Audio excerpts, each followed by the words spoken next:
अल्हम्दुलिल्लाहि रब्बिल आलमीन वस्सलातु वस्सलामु अला सय्यिदिल मुरसलीन व अला आलिहि व अस्हाबिहि अजमाइन। अऊज़ु बिल्लाहि मिनश शैतानिर रजीम। बिस्मिल्लाहिर रहमानिर रहीम। वलक़द जाअ आल फ़िरऔन नुज़ुर कज़्ज़बू बिआयातिना कुल्लिहा फ़अख़ज़नाहुम अख़ज़ अज़ीज़िम मुक़तदिर। अकुफ़्फ़ारुकुम ख़ैरुम मिन उलाइकुम अम लकुम बराअतुन फ़िज़्ज़ुबुर अम यक़ूलून नहनु जमीउम मुन्तसिर सयुहज़मुल जमउ व युवल्लून अद्दुबुर बलिस्साअतु मौइदुहुम वस्साअतु अदहा व अमर इन्नल मुजरिमीन फ़ी ज़लालिन व सुउर यौम युस्हबून फ़िन्नारि अला वुजूहिहिम ज़ूक़ू मस्स सक़र इन्ना कुल्ल शैइन ख़लक़नाहु बिक़दर वमा अमरुना इल्ला वाहिदतुन कलम्हिम बिलबसर वलक़द अहलकना अश्याअकुम फ़हल मिन मुद्दकिर वकुल्लु शैइन फ़अलूहु फ़िज़्ज़ुबुर वकुल्लु सग़ीरिन वकबीरिन मुस्ततर इन्नल मुत्तक़ीन फ़ी जन्नातिन व नहर फ़ी मक़अदि सिद्क़िन इन्द मलीकिन मुक़तदिर। सदक़ल्लाहुल अज़ीम। मुअज़्ज़ज़ सामीन किराम और पर्दा नशीन ख़वातीन, इससे पहले अल्लाह तबारक व ताला ने 4 अक़वाम का तज़किरा किया था। अल्लाह तबारक व ताला ने कौम नूह पर और इसी तरीके से कौम आद पर, फिर कौम समूद पर और फिर आखिर के अंदर कौम लूत पर जो अल्लाह तबारक व ताला का अज़ाब उतरा था उसका ज़िक्र किया गया। और आज जो इब्तिदा के अंदर 2 आयत करीमा तिलावत की गई है उसके अंदर कौम आले फ़िरऔन का ज़िक्र है कि आले फ़िरऔन को भी अल्लाह तबारक व ताला ने सख्त अज़ाब के अंदर गिरफ़्तार किया। इसके बारे में रब्बे कायनात फरमाते हैं कि वलक़द जाअ आल फ़िरऔन नुज़ुर, अलबत्ता तहक़ीक़ के आले फ़िरऔन के पास डर सुनाने वाले आए। अब आप जानते हैं कि आले फ़िरऔन की तरफ 2 नबी आए थे, एक हज़रत मूसा अलैहिस्सलाम और दूसरे हज़रत हारून अलैहिस्सलाम। इन दोनों नबियों ने आले फ़िरऔन के सामने तौहीद को पेश किया और दूसरी दरख्वास्त ये कि फ़िरऔन से कि बनी इसराइल को आज़ाद कर दिया जाए और जिस बुत परस्ती के अंदर ये लोग मुब्तला थे उससे छुड़ाने का और उसको छोड़ने का हज़रत मूसा अलैहिस्सलाम और हारून अलैहिस्सलाम ने उनके सामने कहा कि इसको छोड़ दीजिए। लेकिन आप जानते हैं कि आले फ़िरऔन ने भी नबियों को झुठलाया, इसीलिए कुरान करीम में फरमाया कज़्ज़बू बिआयातिना कुल्लिहा, इन लोगों ने हमारी सारी निशानियों को झुठलाया। यानी हज़रत मूसा अलैहिस्सलाम के जितने मोजिज़े थे इन सारे मोजिज़ों को इन लोगों ने जादू कहकर रद्द कर दिया। हज़रत मूसा अलैहिस्सलाम ने जो निशानियाँ उनके सामने दिखलाई उनमें से 2 निशानियाँ बड़ी थी। एक तो असा वाली निशानी यानी लकड़ी वाली निशानी बहुत बड़ी निशानी थी और इसी तरीके से यद बैज़ा हाथ का चमकदार हो जाना ये भी एक बहुत बड़ी निशानी थी। लेकिन छोटी निशानियाँ भी थी, तूफ़ान का आना, टिड्डी का अज़ाब आना, सुरसुरी का अज़ाब आना, मेंढक का अज़ाब आना, खून का अज़ाब आना, कहत साली का अज़ाब आना, फलों के कम होने का अज़ाब आना, ये सारे अज़ाब आले फ़िरऔन पर आए। वो सारी निशानियाँ अल्लाह तबारक व ताला ने उन्हें दिखाई, लेकिन वो किसी भी निशानी पर ईमान नहीं लाए, बल्कि इन लोगों ने यही कहा कि मूसा अलैहिस्सलाम तो एक बड़े जादूगर है।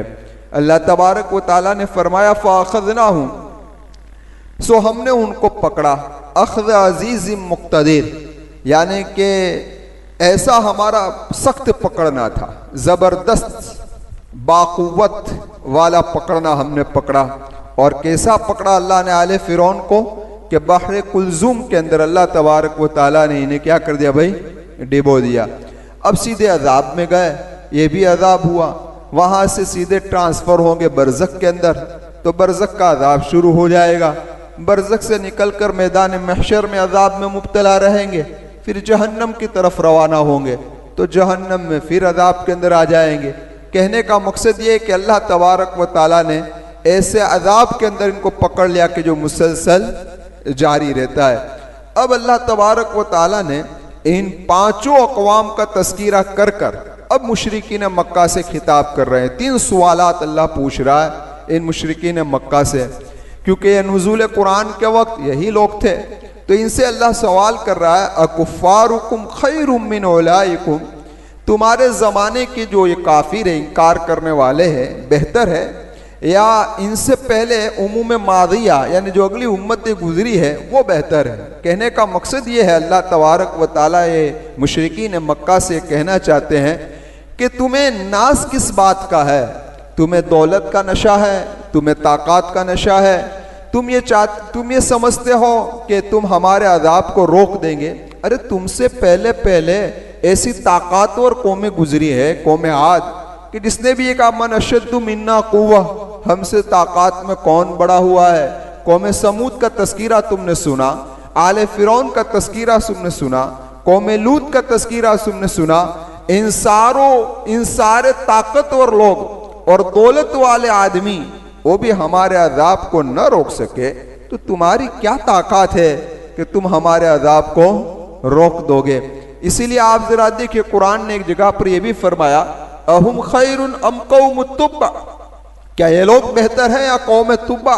कि कौम तुब्बा ने अल्लाह तबारक व ताला की नाफरमानी की, तो अल्लाह तबारक व ताला ने उन्हें सख्त अजाब के अंदर मुब्तला किया, तो ये तो तुमसे ज्यादा ताकत वाले थे। एक जगह पर अल्लाह फरमाते हैं, वमा बलगू मिशार मा आतैनाहुम, मुशरिकीन मक्का से क्या कह रहे हैं कि हमने जो उनको दिया है ना, यानी कि ए मुशरिकीन मक्का, हमने जो उन लोगों को ताकत और उन लोगों को जो दौलत दी थी उसका अशरे अशीर भी तुमको नहीं दिया, यानी 10वें का 10वां हिस्सा भी तुमको हासिल नहीं है। फिर तुम्हें किस बात का गुरूर है और घमंड है, और तुम ये समझते हो कि मोहम्मद सल्लल्लाहु अलैहि वसल्लम अगर अपने रब से कोई अजाब आएगा तो हम इस अजाब को टाल देंगे। तो ये तुम्हारी सोच क्या है, गलत है। अकुफ़ारुकुम खैरुम मिन उलाइकुम। अब अल्लाह दूसरा सवाल करता है, अम लकुम बराअतुन फिज़ ज़ुबुर, या ये लोग या तुम लोग बराअतुन फिज़ ज़ुबुर किसी किताब के अंदर यानी किताबों में माफी लिखवा कर आए हो। अल्लाह तबारक व ताला की तरफ से तुम्हें कोई परवाना मिला है कि तुम जो कुछ भी करते रहो, शिर्क करते रहो, ये करते रहो, तुम पर कोई अजाब नहीं आएगा। ये तुम्हारे पास कोई परवाना है नहीं। ये दूसरा सवाल था। और तीसरा सवाल अल्लाह तबारक व ताला ने कहा, अम यक़ूलून नहनु जमीउन मुंतसिर, या ये लोग कहते हैं कि हम जत्थे हैं, यानी मदद करने वाले हैं, एक दूसरे का ताउन करने वाले हम जत्थे हैं। और तो कुरान करीम ने उसका जवाब तो आगे दे दिया, लेकिन दरमियान में एक बात सुन लो कि इनको ये गुरूर था कि हम आपस में इस कदर मिले हुए हैं कि अगर अल्लाह का अजाब आ भी गया तो हम में इतनी ताकत और कुव्वत है कि हम उसका मुकाबला कर लेंगे और हम उसके दांत खट्टे कर देंगे, नऊज़ु बिल्लाह। और उनका अजाब यानी अल्लाह का अजाब हमारा कुछ बिगाड़ सकेगा नहीं। तो अल्लाह तबारक व ताला ने जवाब दिया, सयुहज़मुल जमू, जत्थे शिकस्त पाएंगे, वयक़ूलून दुबुर, और पीठ फेर कर भागेंगे। ये इशारा था गज़वाए बद्र की तरफ। किसकी तरफ? गज़वाए। जब गज़वाए बद्र हुआ तो यही हाल हुआ, इनकी शिकस्त हुई, कुछ लोग मारे गए, कुछ लोग पकड़े गए, कुछ लोग पीठ दिखाकर भागे। मेरे महबूब सल्लल्लाहु अलैहि वसल्लम इसी गज़वाए बद्र के मौके पर अपने हुजरे से जब निकले थे तो आपकी जुबान पर यही आयत करीमा थी, सयुहज़मुल जमउ व युवल्लून दुबुर। समझ में आई बात? आगे अल्लाह तबारक व ताला फरमाते हैं, बलिस्साअतु मौइदुहुम। जब भी अल्लाह के महबूब सल्लल्लाहु अलैहि वसल्लम ने उनके सामने कयामत का जिक्र किया, अल्लाह के अज़ाब का जिक्र किया, तो एक ही बात कहते थे कि कब है कयामत, लाओ कयामत, अल्लाह का अज़ाब लाओ, यही बात करते थे। तो अल्लाह तबारक व ताला फरमाते हैं बलिस्साअतु मौइदुहुम, क्या कहा? हाँ, बल्कि कयामत के उसका वादा असल है, यानी ये असल वादा पूरा होने वाला है, उसमें कोई शक की गुंजाइश नहीं है। वस्साअतु अदहा व अमर, और तुम क्या कयामत को खिलौना समझते हो, कयामत की मजाक समझते हो? बलिस्साअतु मौइदुहुम वस्साअतु अदहा व अमर, कि कयामत तो अदहा बड़ी दहशतनाक चीज है, अमर बड़ी कड़वी चीज है, वो तो जब आएगी ना उस वक्त पता चल जाएगा। इन्नल मुजरिमीन फी ज़लालिम व सुऊर, यकीनन मुजरिम लोग बड़ी गलती के अंदर है और इस तरीके से सुऊर बड़ी गफलत के अंदर है, और अब गफलत के अंदर अपनी जिंदगी को गुजार रहे हैं, लेकिन उन्हें पता नहीं कि कयामत आ जाएगी और तुम इस हालत के अंदर इस दुनिया से रुखसत हुए। तो यौम युस्हबून फिन्नारि अला वुजूहिहिम ज़ूक़ू मस्स सक़र, अल्लाह तबारक व ताला फरमाते हैं कि उस दिन ये मुजरिमीन अपने चेहरे के बल घसीट कर जहन्नम में डाल दिए जाएंगे और उन्हें कहा जाएगा कि ज़ूक़ू मस्स सक़र, अजाब चखो, जहन्नम के अजाब का मजा चखो। सकर ये जहन्नम का नाम है, लज़ा ये जहन्नम का नाम है, सईर ये जहन्नम का नाम है, ये सारे के सारे जहन्नम के नाम है। तो कुरान करीम कहता है कि जहन्नम के अजाब का मजा चखो। अब ये पूरा उन्वान बयान करने के बाद अल्लाह तबारक व ताला आगे फरमाते हैं इन्ना कुल्ल शैइन खलकनाहु बिक़दर, कि हमने हर चीज को एक मिकदार से पैदा किया है, यानी हमने जो पैदा किया है उसकी मिकदार है। किस तरीके से कि तुम बार बार कयामत का मुतालबा करते हो ना, तो सुन लो, क्या सुनो, कि हमने इस कायनात के अंदर जितनी चीजें पैदा की है इस सारी चीज के लिए वक्त मुतय्यन कर दिया है। हमने बाज चीजों बाज मखलूकात ऐसी पैदा की है कि हमने उसको ज्यादा जिंदगी नहीं दी। मिसाल के तौर पर बारिश के अंदर कुछ क्या कहते हैं जीवात वगैरह निकलती है ना, हशरातुल अर्द वजूद के अंदर आते हैं, कीड़े मकोड़े आते हैं, उसकी जिंदगी एक हफ्ता ही है। कितनी? एक हफ्ता जिंदा रहते हैं, फिर वो क्या हो जाते हैं, खत्म हो जाते हैं। बाद वो चीजें हैं, बाद वो मखलूक है कि जिसकी उम्र हमने बहुत बड़ी बनाई है। मिसाल के तौर पर फरिश्तों को ले लो, पहाड़ को ले लो, जमीन को ले लो, आसमान को ले लो, कि इसकी मुद्दत और इसकी जिंदगी बहुत बड़ी है। और इससे कम आना है तो जिन्नातों को ले लो, जिन्नातों की उम्र अल्लाह तबारक व ताला ने बहुत बड़ी रखी है। और खुद इंसान की उम्र भी अल्लाह तबारक व ताला ने इब्तिदा के अंदर तो बहुत बड़ी रखी थी। यानी आप जानते हैं कि हजरत नूह अलैहिस्सलाम की उम्र 1000 साल से जायद थी। हजरत आद अलैहिस्सलाम की उम्र कितनी थी? तो 462 साल की उम्र आपकी थी। तो कहने का मकसद यह है कि जूं जूं कयामत करीब आती जा रही है अल्लाह इस उम्मत की उम्र को घटाता जा रहा है। इसीलिए मेरे आका व मौला मोहम्मद रसूलुल्लाह सल्लल्लाहु अलैहि वसल्लम ने फरमाया था मेरी उम्मत की उम्र 60 से 70 साल के दरमियान है। कितनी? 60 से 70 साल के दरमियान में है, यानी एवरेज यही निकलने वाली है। खुशनसीब है वो लोग कि जिनको अल्लाह तबारक व ताला ने 60 साल से भी जायद उम्र अता फरमाई है। बड़े खुशकिस्मत है। अगर ये जिंदगी का यह हिस्सा इबादत के अंदर गुजर जाता है तो ये बड़े खुशनसीब लोग हैं कि इनको क्या कहते हैं, बोनस मिला हुआ है, उससे लोग क्या उठा रहे हैं, फायदा उठा रहे हैं। खुद कुरान करीम में अल्लाह तबारक व ताला फरमाते हैं कि वलन युअख्खिरल्लाहु नफ्सन इज़ा जाअ अजलुहा, कि किसी आदमी का वक्त आता है तो हम कोई किसी को मोहलत देते नहीं है। मुफस्सिरीन ने लिखा है कि यह आयत करीमा सूरत के उस सूरत के अंदर है जो कुरान में तरतीब के एतबार से 63वें नंबर पर है। कितने नंबर पर है? 63वें नंबर पर है। इसमें इशारा है कि मोहम्मद सल्लल्लाहु अलैहि वसल्लम आपकी उम्र भी 63 साल की होगी। कितने साल की होगी? 63 साल की आपकी उम्र होगी। इसलिए अल्लाह के महबूब सल्लल्लाहु अलैहि वसल्लम को वफात से पहले पता चल चुका था कि इसीलिए तो मुआद इब्न जबल से कहा था कि माल हो सकता है कि अब वापस यमन से आओ तो मेरी कब्र की जियारत होगी, मेरी जियारत नहीं हो। आपको पता चल चुका था कि मैं इस दुनिया से अब रुखसत होने वाला हूं। और नबी की मौत उनको पूछ कर आया करती है। नबी की मौत जो आती है, अल्लाह नबी को पूछते हैं, हर नबी को अल्लाह ने पूछा आना चाहते हो या ठहरना चाहते हो। हमें नहीं पूछेंगे, हमको पूछने वाला नहीं है, ठीक है। नबी को अल्लाह तबारक व ताला पूछते हैं आना चाहते हो या नहीं। हजरत मूसा अलैहिस्सलाम के पास भी बुखारी शरीफ में वाक़या, हजरत मूसा अलैहिस्सलाम के पास मलकुल मौत आए थे, चलो हजरत लेने आए हैं, आना है कि नहीं आना। सिर्फ हाथ का इशारा यूं किया तो आँख फोड़ दी मलकुल मौत। मलकुल मौत सीधे अल्लाह तबारक व ताला के दरबार में पहुंच गए। आपका बंदा, आपका कलीम ने हमारे आँख क्या कर दी भाई, फोड़ दी है, वो तो आना चाहता नहीं है। खैर मेरे कलीम से कह दो कि ठहरना चाहते हो तो ठहर सकते हो, आप जब तक चाहे वहां तक इस दुनिया में रह सकते हो, लेकिन एक वक्त तो हमारा मुतय्यन है, उस वक्त तो आपको आना ही है। आप जितना चाहे दुनिया के अंदर जी लो, मौत आनी ही आनी है। तो हजरत मूसा अलैहिस्सलाम के पास फरिश्ता आया कि अल्लाह तबारक व ताला ने फरमाया है मूसा जितना चाहो जी लो, एक वक्त तो आना ही है, तो क्या इरादा है। तो हजरत मूसा अलैहिस्सलाम को यह भी ऑफर दी गई थी, मैं हदीस का मफहूम समझा रहा हूं, कि आप एक बेल के ऊपर हाथ रखो और आपके हाथ के नीचे जितने बाल आए इतने साल आपकी उम्र रहे। समझ में आई बात। अब हजरत मूसा अलैहिस्सलाम का हाथ बेल पर और बेल के हाथ के नीचे जितने बेल के बाल आए इतनी उम्र। फिर हजरत मूसा ने कहा उसके बाद क्या है, तो कि उसके बाद मरना ही है। उसके बाद क्या है भाई, तो कि मरना ही है।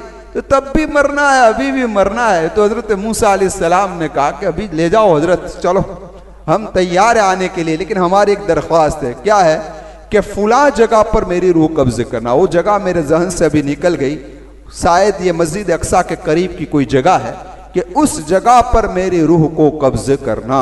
खैर उसी जगह पर हजरत मूसा अलैहिस्सलाम पहुंचे और उसी जगह पर आपकी रूह को क्या कर लिया गया भाई, कब्ज कर लिया गया। मुहद्दिसीन ने लिखा है कि इससे पता यह चला कि हम किसी मुकद्दस जगह पर मौत की दुआ कर सकते हैं। मिसाल के तौर पर हम ये कह सकते हैं अल्लाह मदीना में मुझे मौत देना, ये हम कह सकते हैं। ए अल्लाह जन्नतुल बकी मेरा मदफन बन जाए, ये हम कह सकते हैं। तो खैर मैं अर्ज कर रहा था कि नबी को तो पूछ कर आते हैं। तो नबी करीम सल्लल्लाहु अलैहि वसल्लम के पास भी जब हजरत जिब्राइल आए तो आपको भी पूछा था कि अल्लाह तबारक व ताला याद फरमा रहे हैं, आना चाहते हो या रुकना चाहते हो। तो मेरे महबूब ने कहा कि हम तो मिलना ही चाहते हैं अल्लाह तबारक व ताला से। खैर मेरी और आपकी भी मौत का वक्त जब करीब आ जाए तो हम भी खुशी खुशी जाने वालों में से हो जाए तो काम बन जाए, है ना भाई। खुशी खुशी जाने वालों में से बन जाए तो काम हो जाए। बस ऐसे अमाल करने के अल्लाह तबारक व ताला मुझे और आपको और हम तमाम को तौफीक अता फरमाए। तो खैर मैं अर्ज कर रहा था कि इंसान की उम्र है, वो भी एक वक्त है, उस वक्त जाएगा। तो अल्लाह तबारक व ताला समझा ये रहे हैं कि जिस तरीके से कायनात में हर चीज़ की मौत मुतय्यन है और उसके वक्त पर उसकी मौत आएगी, बस इसी तरीके से ये दुनिया की मौत भी यकीनी है और वो उसके वक्त पर आएगी। अभी तुम लाख मांगोगे कयामत आ जाए, कयामत आ जाए, तो अभी आने वाली है नहीं। जो हमने वक्त मुकर्रर कर दिया है उस वक्त पर आ जाएगी। और उस वक्त पर कैसे आएगी, तो कुरान करीम ने यह मसला भी समझा दिया आगे। लेकिन दरमियान में एक बात और अर्ज कर दूं, फिर आगे बढ़ते हैं। वो बात यह है कि कुरान ने यहाँ जो लफ्ज़ इस्तेमाल किया वो कदर का लफ्ज़ इस्तेमाल किया है। इसका एक माना और मफहूम तो मैंने आप हजरात के सामने पेश किया, लेकिन दूसरा माना यह है जो अक्सर मुफस्सिरीन ने लिया है कि यहाँ कदर से मुराद तकदीर इलाही है। क्या है? तकदीर। तकदीर का मसला जानते हो? हाँ, तकदीर एक फिरका दूसरी सदी के अंदर वजूद में आया था, वो तकदीर का मुनकिर था और इस फिरके का नाम है फिरकाए कदरिया। क्या नाम है? फिरकाए कदरिया। हाँ, ये फिरका ये कह रहा है, ये मसला थोड़ा गौर से आप सुन ले। इस फिरके का ये कहना था कि भाई इंसान जो कुछ भी कर रहा है, जो कुछ भी काम अंजाम दे रहा है, वो अपनी मर्जी से कर रहा है, अल्लाह का उसके अंदर कोई दखल है नहीं। समझ में आई बात? इसका अकीदा ही है। हाँ, अब उसके खिलाफ एक दूसरा फिरका आया, उस फिरके का नाम है फिरकाए जबरिया वो ये कह रहा है कि इंसान मजबूर महज है, बस एक पत्थर है ना भाई। इसी तरीके से अल्लाह यूं हिला है तो यूं हिलता है, यूं हिला है तो यूं हिलता है, उसके इख्तियार के अंदर कोई चीज है नहीं। दोनों फिरके बातिल है। दोनों फिरके क्या है भाई? हाँ, हम अहले सुन्नत वल जमात का अकीदा यह है कि इंसान न मजबूर महज है, यानी बिल्कुल मजबूर भी नहीं है, न मुख्तार मुतलक है कि जो चाहे वो करे, वो अपने इरादे से ही करता है, अल्लाह का उसमें कोई इरादा नहीं होता। हम ये नहीं कहते, हम ये कहते हैं अल्लाह ने एक हद तक हमें इख्तियार दिया है और उस पर कानून रखा है, और उस पर क्या रखा है? कानून रखा है। और जो इख्तियार अल्लाह ने हमें दिया है, मिसाल के तौर पर शराब की बोतल पड़ी हुई है, तो अब अल्लाह ने हमें इख्तियार दिया है कि ना पियो तो बच जाओगे, पियोगे तो गुनाह होगा, तो ये हमें इख्तियार दिया है।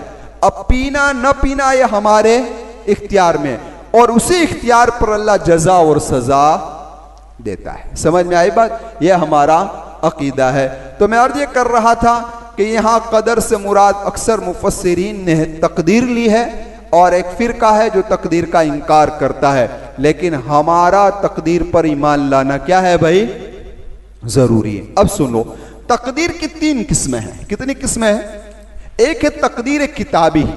तकदीर किताबी किसे कहते हैं? तकदीर किताबी इसे कहा जाता है कि अल्लाह तबारक व ताला ने हर चीज को लोहे महफूज में लिख रखा है कि ये होने वाला है, ये होने वाला है। लोह का माना होता है तख्ती। अब देखिए, इमाम गिजाली रहमतुल्लाहि अलैहि फरमाते हैं कि भाई तख्ती की हकीकत क्या है, तो कि वो अल्लाह ही जानता है। क्या जानता है भाई? अल्लाह। लेकिन हर चीज लिखी हुई जरूर है। उसको हजरत ने एक मिसाल के जरिए समझाया। मिसाल के तौर पर एक हाफिज कुरान है, उसके दिमाग के अंदर पूरे के पूरा कुरान क्या है? मौजूद है। लेकिन किसी वजह से उसके सर का ऑपरेशन हुआ और उसके सर को खोला गया, उसके हर चीज को अलग अलग कर दिया गया, तो एक नुक्ता भी वहां मिलेगा? कुरान का एक नुक्ता भी वहां मिलने वाला है? एक नुक्ता भी वहां मिलने वाला नहीं है। लेकिन पूरा कुरान उसके दिमाग के अंदर क्या है भाई? महफूज है। बस इसी तरीके से लोहे महफूज में हर चीज क्या है? मौजूद है। हर चीज मौजूद है, बस उसकी हकीकत अल्लाह ही बेहतर जानता है। तो यह है तकदीर किताबी। दूसरा है तकदीर इरादी। तकदीर इरादी किसको कहते हैं? तकदीर इरादी कहा जाता है कि जो कुछ भी कायनात में हुआ है वो अल्लाह ही के इरादे से हुआ है।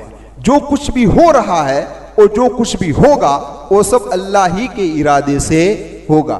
उसका नाम है तकदीर इरादी। एक है तकदीर इल्मी। तकदीर इल्मी किसको कहते हैं? जो कुछ भी हुआ वो अल्लाह ही के इल्म से हुआ है, उसको अल्लाह को इल्म था। जो हो रहा है और जो होगा वो भी अल्लाह ही को इल्म है कि ये होने वाला है, ये होकर रहेगा।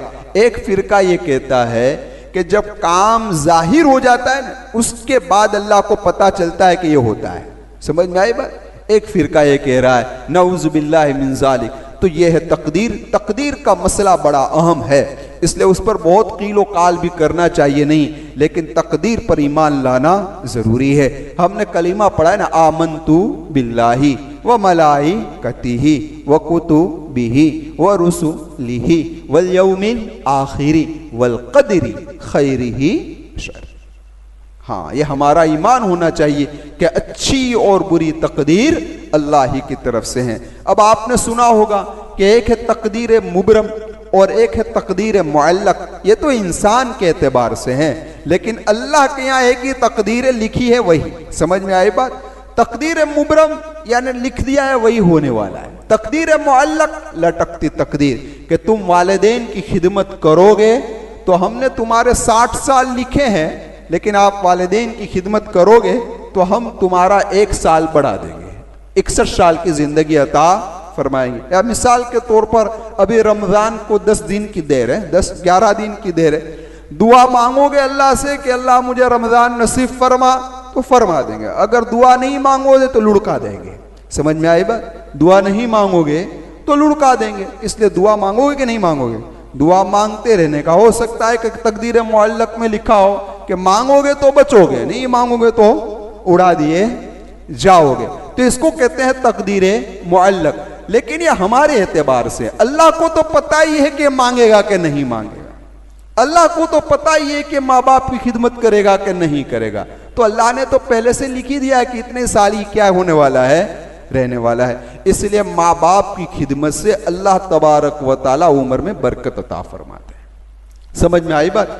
और मैं ढाल पर भी कह चुका हूं, आपको भी कह रहा हूं कि खुसूसन हमारे मरहूमीन के लिए खास तौर पर मगफिरत की दुआ करनी चाहिए। हमारे वालिदैन या इनमें से कोई भी इस दुनिया से रुखसत हो चुका है तो खास उनके हक में दुआ करनी चाहिए, भूलना नहीं चाहिए। देखो मैं अभी तफसीर पेश कर रहा हूँ, मुझे यकीन है अल्लाह तबारक व ताला की ज़ात से कि इसका अजर व सवाब मेरे वालिदैन को मिलेगा, मेरे वालिदैन को मिलेगा। क्योंकि नेक औलाद जो कुछ भी अच्छा अमल करती है अल्लाह उसका अजर व सवाब उनके वालिदैन को अता फरमाते हैं। तो आप नेक बनेंगे मेरे नौजवानों, सिर्फ आप एहतिमाम नमाज करोगे, रोज़ा रखोगे, ज़कात, नेक अमल जो भी करोगे उसका सवाब सीधा आपके वालिदैन के ज़ख़ीरे के अंदर जमा हो जाएगा। अल्लाह मुझे भी तौफीक दे, आप तमाम को तौफीक दे। तो खैर अब आगे बढ़ रहे हैं। कुरान करीम ये कह रहा है वमा अमरुना इल्ला वाहिदतुन कलम्हिम बिल बसर। ये लोग कह रहे हैं ना कयामत कयामत, तो फरमाया कि हमारा मामला इस दुनिया के बारे में एक बार ही होगा, यानी इस दुनिया के ख़त्म करने के बारे में हमारा फैसला ऐसे ही होगा कि तुम किस तरीके से, तो कलम्हिल बसर, जिस तरीके से पलक झपकती है ना, इस तरीके से हम इस दुनिया को क्या कर देंगे, ख़त्म कर देंगे। हदीस में आता है कि कपड़ा, एक आदमी अपनी दुकान के अंदर कपड़ा दिखाने के लिए फैलाएगा और उसको भी लपेट भी नहीं लिया होगा, कयामत आ जाएगी। और कयामत आते ही सारा आलम क्या हो जाएगा, फना हो जाएगा। इतनी तेज कयामत आ जाएगी। अल्लाह फरमाते हैं वलक़द अहलकना अशियाकुम, अलबत्ता तहकीक के हमने उनके हम मशरबों को हलाक किया है।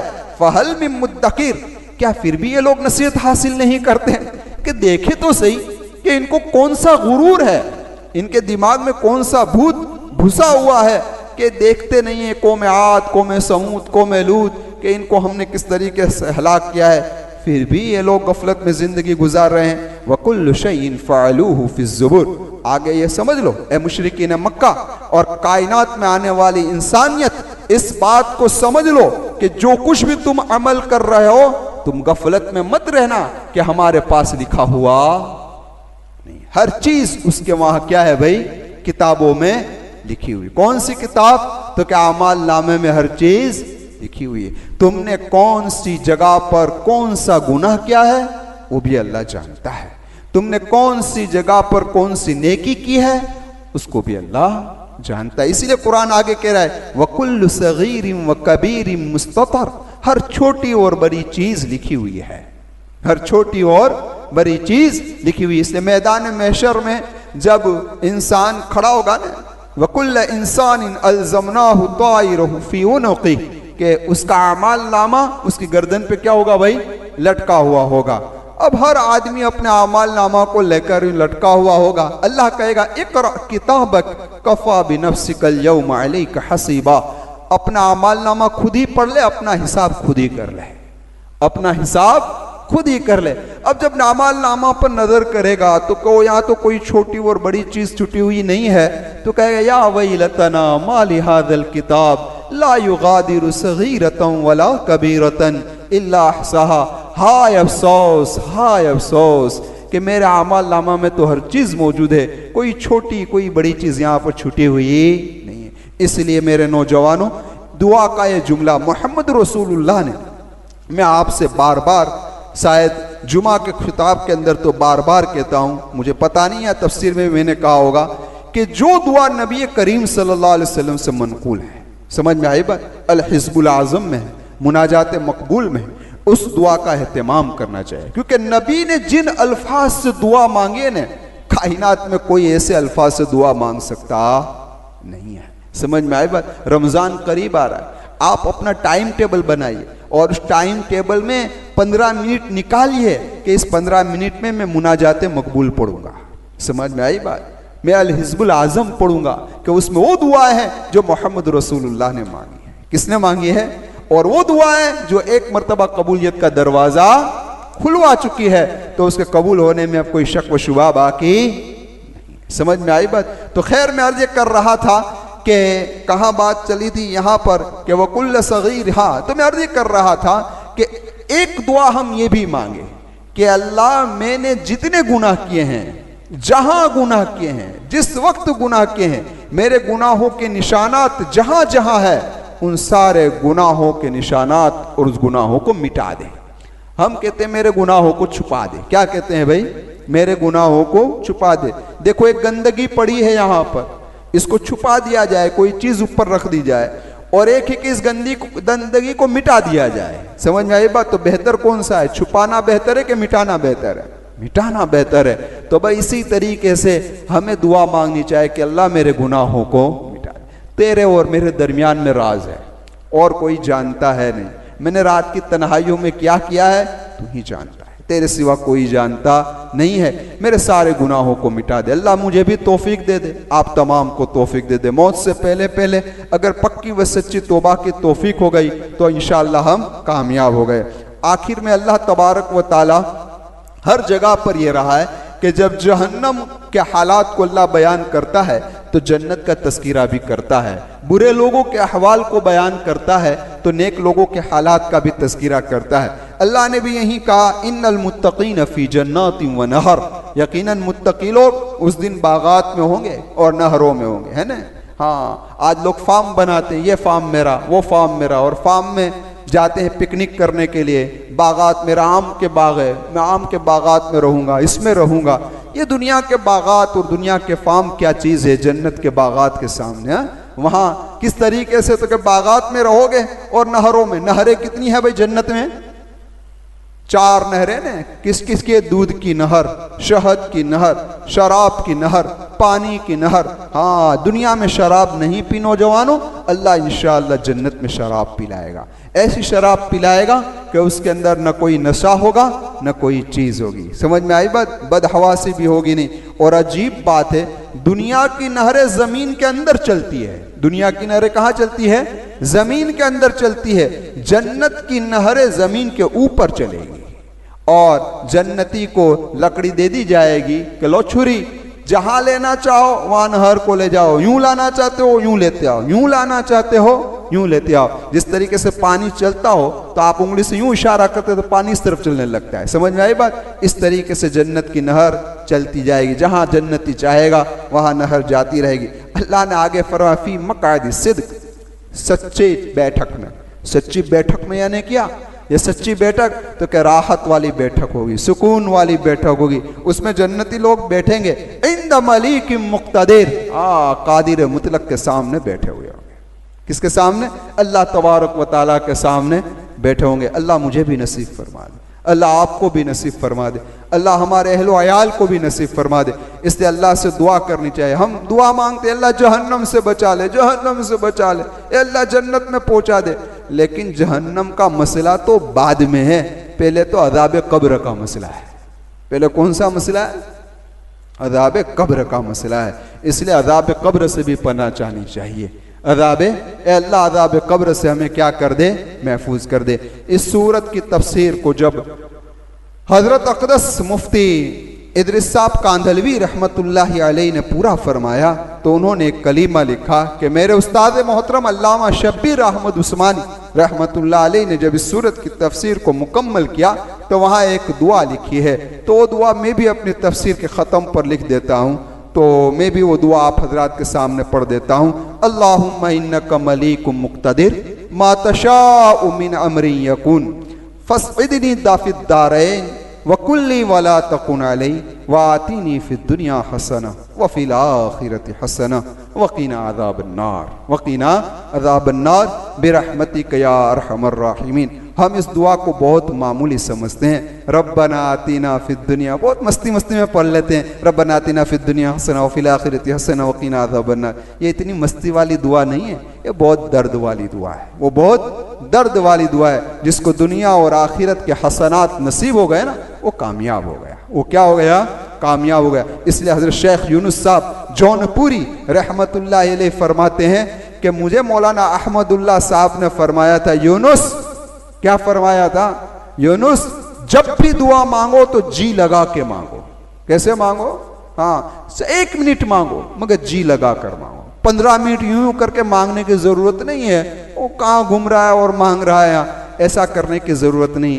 1 मिनट मांगो मगर जी लगा कर मांगो कि मैं मांगता अल्लाह से हूं और मैं लेकर रहूंगा इंशाअल्लाह, यानी लेकर रहूंगा, यानी अल्लाह मेरा देगा इसको जरूर। इस यकीन के साथ मांगो, इंशाअल्लाह अल्लाह तबारक व ताला हमें अता फरमाएगा। मुझे उम्मीद है इंशाअल्लाह, अल्लाह से उम्मीद रखता हूं, आप भी उम्मीद रखें, अल्लाह मुझे और आपको रमज़ान नसीब फरमा दे और अल्लाह रमज़ान की कदर करने वाला बना दे और रमज़ान को उसके रज़ा वाले अमाल में गुजारने की तौफीक दे दे, उसके नाराज़गी वाले अमाल से अल्लाह हिफाजत फरमा ले। और एक दुआ का और इजाफा कर लो कि अल्लाह मुझे लैलतुल क़द्र नसीब फरमा दे। समझ में आई बात? हाँ, सिर्फ नसीब नहीं, अल्लाह वो पूरी रात जब हो तो तेरी रज़ा वाले अमाल में गुजर जाए, तेरी नाराज़गी वाले अमाल में हो, वो रात कहीं गीबत में न गुजर जाए, वो रात कहीं फजूल में न गुजर जाए, तेरे नाराज़गी वाले अमाल में न गुजरे। एक रात भी अगर जिंदगी में नसीब हो गई लैलतुल क़द्र तो हमारा बेड़ा पार हो गया। तो मांगेंगे तो मिलेगा, नहीं मांगने वालों को तो आज दुनिया वाले भी नहीं देते। देते हो आप हाजी साहब? आपके घर पर कोई मांगना ना आए तो आप सामने से देने जाते? नहीं देते। मांगने वाले को देता है, नहीं मांगने वाले को तो कोई नहीं देता। जब दुनिया वाले नहीं देते मेरे भाई, तो हमें अल्लाह तबारक व ताला से मांगना चाहिए। मैंने ये सूरत मुकम्मल कर दी, सूरह कमर अल्लाह ही के फजलत से हुई, अल्लाह उसे कबूल फरमाए।